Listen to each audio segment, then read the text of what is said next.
चलिए आज मैं बताने वाला हूँ कि अगर इस फॉर्म को फिलअप करना है, इस फॉर्म को फिलअप करते समय आपके सामने एक कन्फ्यूजन आ रहा है कि इसमें और इसमें क्या फिलअप करना है, इसमें फिलअप करना है कि इसमें फिलअप करना है, कि दोनों में फिलअप करना है कि दोनों में फिलअप नहीं करना है, क्यों करना है, कैसे करना है, सब बताएंगे। और एक जो सबसे बड़ा कन्फ्यूजन है वो उसके केस में अवेलेबल है, जैसे कि मेरे केस में अवेलेबल है कि मेरे फैमिली में किसी का भी 2002, 2003, 2004, 2005, 2006 से पहले वोटर लिस्ट में नाम ही नहीं था। तो यानी पिछले एसआईआर में जो भी हुआ था उसमें मेरा फैमिली का किसी का भी नाम नहीं है। हाँ, पहले का जो था दादा परदादा वो सब जो था उसका कोई रिकॉर्ड भी नहीं है, उसका उस समय वोटर कार्ड भी नहीं था, उन लोगों ने क्या किया नहीं पता, डॉक्यूमेंट कुछ बनाया भी नहीं था। मतलब मेरा फैमिली का ऐसा सिस्टम था कि मेरे फैमिली में किसी का भी कोई डॉक्यूमेंट नहीं था, ना आधार कार्ड, ना वोटर कार्ड, ना पैन कार्ड, कुछ नहीं था।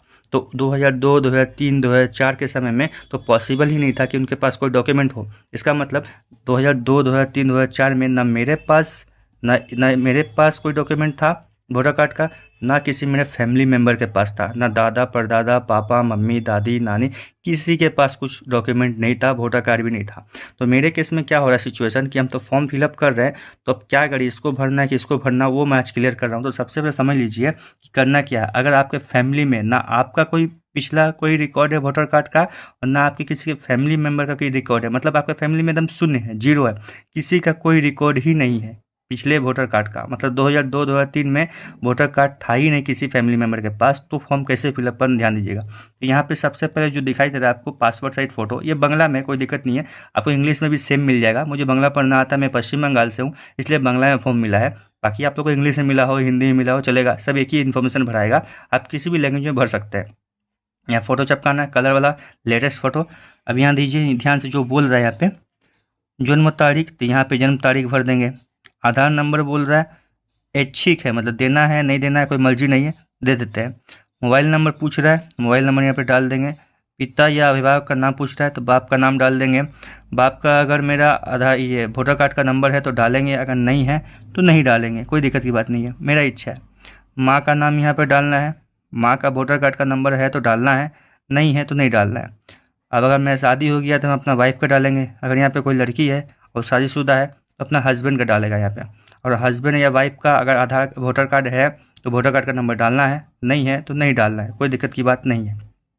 अब ये 2 कॉलम आता है, इस कॉलम में क्या भरा जाता है ध्यान से देखिए। इस कॉलम में बोला जो पिछले एसआईआर में है रिकॉर्ड, अगर इस बंदे का जो फोटो दिखाई दे रहा है, नहीं मेरा, ये जो फोटो में है हम है, और इसका अगर रिकॉर्ड है बोल रहा है यहाँ पे पहले का 2002 में 2004 में, तो यहाँ फिलअप करना है। तो मैंने पहले बता दिया, ये जो फोटो में है मतलब मैं हूँ, तो ये मेरा एप्लीकेशन है, मेरा तो कोई रिकॉर्ड ही नहीं 2002, 2003, 2004 में। वोटर कार्ड मेरा लेटेस्ट नया बना है, तो मेरा यहाँ पे फॉर्म फिलअप करने का कोई मतलब ही नहीं है। तो ये वाला पार्ट मैं नहीं भरूंगा क्योंकि मेरा कोई रिकॉर्ड नहीं है। प्लस अगर मेरे पापा मम्मी या फैमिली में किसी का भी 2002 के समय में वोटर कार्ड बना हुआ होता, किसी का भी, किसी एक का भी, तो मैं इसको फिलअप करता। लेकिन मेरे केस में मेरे फैमिली मेम्बर का भी भरा हुआ नहीं था, तो मैं इस केस में इसको फिलअप नहीं करूँगा, मतलब ये और ये दोनों फिलअप नहीं होगा। क्यों? क्योंकि मेरे केस में कोई भी फैमिली मेम्बर का और मेरा वोटर कार्ड बना ही नहीं था उस समय 2002 के समय में। तो आप लोगों से निवेदन है, ध्यान रखिएगा, अगर आपके केस में ऐसा है कि आपके किसी भी फैमिली मेम्बर का पुराना वाला रिकॉर्ड में नाम ही नहीं है, या फिर वोटर कार्ड था कि नहीं था कन्फ्यूजन है, रिकॉर्ड खोज लिए, सब देख लिए, कुछ नहीं मिला, तो इन दोनों को नहीं भरना है, सिर्फ इस पार्ट को भरना है, इन दोनों को छोड़ देना है ब्लैंक, जो जैसे छोड़ना है। और यहाँ पे सिग्नेचर या फिर थंब करना है, जो सिग्नेचर करेगा, मान लीजिए जो फॉर्म ये मेरा नाम पे है, ये अगर हम ही सिग्नेचर कर रहे हैं तो यहाँ पे साइन करके बगल में डेट बैठा देंगे। लेकिन ये फॉर्म मेरा है और मेरे बदले में कोई और सिग्नेचर कर रहा है, कोई और फॉर्म भरा है, कोई और सबमिट कर रहा है, मान लीजिए मेरे पापा भर रहे हैं, तो मेरे पापा अपना साइन करेंगे, बगल में लिखेंगे फादर ब्रैकेट में देके, अब ब्रैकेट में देके डेट बैठाएंगे, ये ज़रूरी है, तब जमा देंगे।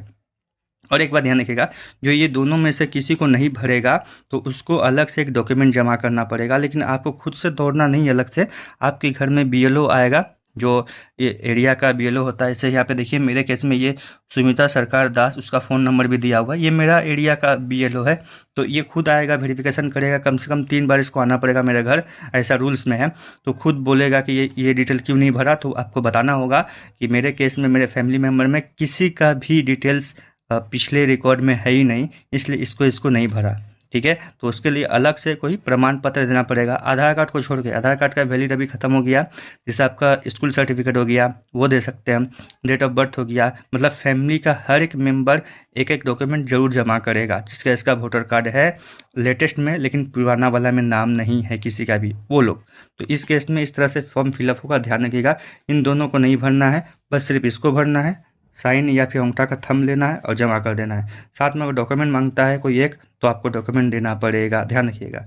आशा करता हूँ सारा कन्फ्यूजन क्लियर हो गया। तब तक ले बाय, जय हिंद, धन्यवाद।